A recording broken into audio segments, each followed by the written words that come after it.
যেই দলটা ঐতিহ্যবাহী মুক্তিযুদ্ধের চেতনা এই হাবিজাবি বইরা কতগুলো গণহত্যা চালাইছে, সেইটাকে নির্বাহী আদেশে সেই দলটাকে বাংলাদেশে নিষিদ্ধ করা হয়েছে। এইটা আগামী 1000 বছরের বাংলাদেশের জন্য বিজয় হইতে পারত। বাংলাদেশে কি পাকিস্তানপন্থী রাজনীতি বলতে কোনো রাজনীতি এক্সিস্ট করে আসলে?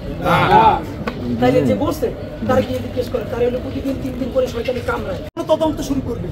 এই গণতদন্ত শাহবাগ থেকে শুরু হয়ে যাত্রাবাড়ি, উত্তরা, রায়েরবাগ, বেওয়ারিশ লাশের কাছে প্রত্যেকের কাছে যাবে, হাজার হাজার মানুষের কথা শুনবে এবং সেটা ডকুমেন্টেশন করবে। করার পরে আমরা চাই এই জুলাই একক কোনো দলের ক্রেডিটবাজি করা চলবে না। এই জুলাই জনতার বিপক্ষে যেই রাজনৈতিক দলই দাঁড়াবে তাদের বিরুদ্ধে বাংলাদেশের রাজনৈতিক দলের বিরুদ্ধে বাংলাদেশের জনগণ দাঁড়াবে। আর এই জনতার সাথে যে থাকবে আমরা তাদেরকে যে কোনোভাবে কনগ্রাচুলেট করতে আমাদের কোনো দ্বিধা নাই। আপনাদের মাধ্যমে জানাতে চাই, এই সরকার অত্যন্ত টেকনিক্যাল কারণে আমরা এটুকুন বুঝি, সে দল নিষিদ্ধ না করে কার্যক্রম নিষিদ্ধ করেছে। এবার আপনার কাজ, আপনি আদালতকে দিয়ে অ্যাক্টিভ করান। সর্বশেষ আমাদের যুক্তি, অনেকে একটা প্রশ্ন তোলেন, উত্তরটা বলা খুব জরুরি। ভাই, এই সরকারই যদি নির্বাহী আদেশে আওয়ামী লীগ দল নিষিদ্ধ করে দেয় তাহলে আদালতের কাজকে আপনারাই তো করে দিলেন, তাহলে তো শাহবাগের মতোই করলেন। কথাটা ভুল, আবারও বলি কথাটা ভুল। ওয়ালটন আবারও মিলিনিয়ার অফারে ওয়ালটন ফ্রিজ কিনে আপনিও হয়ে যেতে পারেন মিলিয়নিয়ার। মিলিনিয়ার ছড়াছড়ি দেশ জুড়ে, এটা শুধু ওয়ালটনই পারে। বাংলাদেশ রাষ্ট্রের 3টি অর্গান, নির্বাহী বিভাগ, বিচার বিভাগ, আইন বিভাগ। আপনারা সবাই জানেন নির্বাহী বিভাগ এবং আইন বিভাগ এই দুটি হলো সরকার।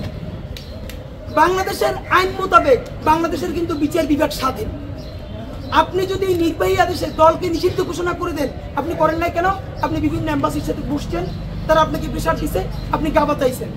আপনি নির্বাহী আদেশে আওয়ামী লীগের দল যদি নিষিদ্ধ ঘোষণা করেন, কার্যক্রম না করে, কোনো সমস্যা নেই। কেন নাই? আদালতে যখন যাবে, আদালত তো আইন অনুযায়ী পুরো স্বাধীন। নির্বাহী বিভাগে যেই আদেশ হয়েছে সেটা মান্য করা আদালতের 1% কোনো বাধ্যবাধকতা নাই। এমনকি সরকার আইন যদি নির্বাহী বিভাগে যদি আওয়ামী লীগকে নিষেধ করে আর আদালত যদি মনে করে না নিষেধ করা যায় না, তাহলে আদালতের এখতিয়ার আছে সেই নিষেধাজ্ঞাকে প্রত্যাহার করা।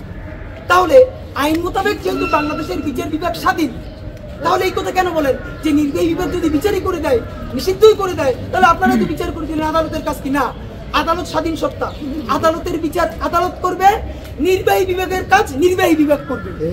আমরা কি পারি না, আমাদের ব্যর্থতা কি জানেন? এই যেই দলটা ঐতিহ্যবাহী মুক্তিযুদ্ধের চেতনা এই হাবিজাবি বইরা কতগুলো গণহত্যা চালাইছে, সেইটাকে নির্বাহী আদেশে সেই দলটাকে বাংলাদেশে নিষিদ্ধ করা হয়েছে। এইটা আগামী 1000 বছরের বাংলাদেশের জন্য বিজয় হইতে পারত। সেইটা আমরা টিকেই রাখতে পারতাম কি পারতাম না সেটা পরের কথা। ইতিহাস তো হইতো যে গণহত্যার দায়ে দল হিসেবে আওয়ামী লীগ নিষিদ্ধ হয়েছিল, তা আমরা তো সেটা করতে পারলাম না। তো সরকার, আপনার যদি এখনো সুযোগ থাকে, আপনারা আবারও বিবেচনা করেন, আপনারা কার্যক্রম নিষিদ্ধ না করে দল নিষিদ্ধ করেন। আর যদি এরপরও মনে করেন এম্বাসির চাপ আছে, তাইলে দ্রুত ট্রাইব্যুনাল দিয়ে বিচার করানোর ব্যবস্থা করেন এবং জুলাই ঘোষণাপত্রের জন্য রেডি হন। আমরাও ফাঁকে আপনাদেরকে আবার ছাই মাইকে ধরার জন্য রেডি হইতেছি। বাংলাদেশ জিন্দাবাদ, ইনকিলাব জিন্দাবাদ। বাংলাদেশে কি পাকিস্তানপন্থী রাজনীতি বলতে কোনো রাজনীতি এক্সিস্ট করে আসলে? তাইলে যে বলছে তারা গিয়ে জিজ্ঞেস করে, তারা হলো প্রতিদিন 3 দিন করে শয়তানি কামড়ায়। এই কারণে কামড়ায়, যখনই দেখে স্টেট হাসনাত আব্দুল্লাহর কাছে চলে যায়, এটা সহজ কথা বলি, যখনই দেখে বাংলাদেশের জনমত হাসনাত আব্দুল্লাহর কাছে চলে যায় ফেসবুকে, তখন তার দরকার তার নিয়ে মানুষ আলোচনায় আসে, যেটা বলে নেগেটিভ প্রমোশনে। তখন কি বললে আসবে? এই জন্য তাই সে প্রতিদিন 3 দিন 5 দিন 7 দিন পরে পরে এইগুলো পোস্ট দিয়ে অ্যাক্টিভ করার চেষ্টা করে। এরপরে তার যার যদি বিপরীতে কমেন্ট করে, তারা আনফ্রেন্ড করে এবং ব্লক করে। আমি বুঝি না এই একজন মন্ত্রণালয় থেকে সময় পাই, আপনারা তার গিয়ে জিজ্ঞেস করবেন। আচ্ছা ভাই, এইটা নিয়ে বিভ্রান্তিটা নিরসন করা দরকার। একদম রাগ ঢাক করার কিছু নেই, খোলামেলা বলে ফেলি। আমি তখন স্পটে ছিলাম না, যখন নিষিদ্ধ হলো আমাদের ইনকিলাব মঞ্চের সেক্রেটারি আব্দুল্লাহ জাবেদ, তখন তিনি মাইকে ছিলেন। তখন তিনি সাথে সাথে বলেছিলেন, আমরা এখানে এসেছি আওয়ামী লীগকে দল নিষিদ্ধ করার জন্য, কার্যক্রম নিষিদ্ধ করার জন্য। দল নিষিদ্ধ আর কার্যক্রম এক জিনিস নয়। এইটা বলবার সাথে সাথে এনসিপি একজন প্রথম দিকের সম্ভবত মুখ্য সংগঠক, ওনার নাম আরমান, রাইট, সে তার কাছ থেকে মাইক টেনে নিয়েছে। মাইক টেনে নিয়ে বলেছে যে না, কার্যক্রম নিষিদ্ধ আর দল নিষিদ্ধ একই, এটাই আমরা চেয়েছিলাম।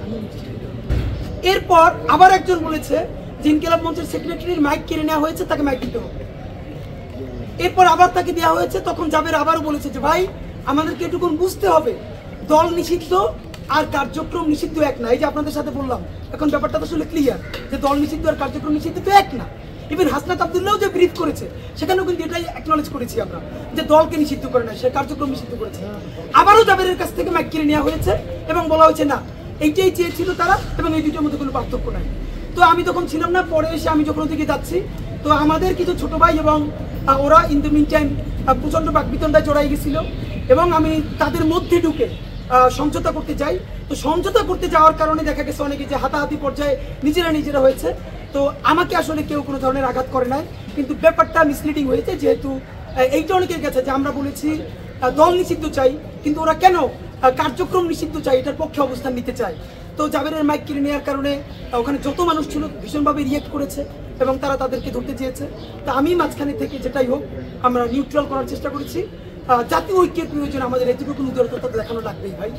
না না না না না, এইটা না, এটা আসলে যে যার কাজ করে, যে আমি বিএনপির পক্ষে বলেছি বলে এরপরে আক্রমণ করেছে না, এটা আক্রমণই তো আমার উপর করে না, আর যেটা বলছি সেটা তো